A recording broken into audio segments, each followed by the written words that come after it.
আমাদের বাড়ি কাজিরহাট এবং ওয়াবদার সংলগ্ন বাড়িঘর অন্তকে 100-150 পরিবার বিলীন হয়ে গেছে। ওই ক্রমান্বয়ে যদি ইতিমধ্যে সরকার যদি কোনো কিছু আমাদের জন্য কিছু না করে তাহলে বাকি বাড়িগুলো চলে যাবে। তাহলে আমরা কোথায় যাবো? আমাদের থাকার মতো কোনো ব্যবস্থা নাই। আমরা পানি উন্নয়ন বোর্ডের এসডিও ইউসাফ সবারই নিয়েছি, দেখাইছি, কিন্তু এরা এখানে এই বাঙ্গনটা রোদের কোনো ব্যবস্থা নেই।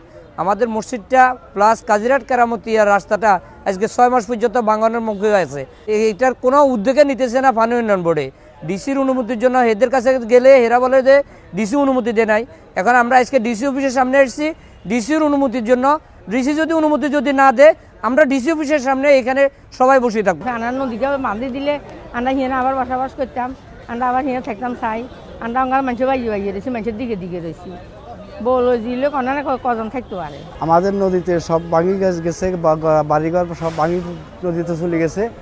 এখন আমরা চাই যে আমাদের বাড়িঘরটা নদীটা বাঁধার জন্য ডিপি স্যারের কাছে আবেদন করতেছি। নদীতে সব ঘর বাড়ি সব লই গেছে, ঘরের অর্ধেক নদীতে ভাঙা, আমরা বাস করতেছি। এখন আপনাদের কাছে আমরা এর প্রতিদান চাই। বাবা আমরা নদী সব ভাঙি গেছে, ঘর বাড়ি সব গেছে, রাস্তারও সব গেছে।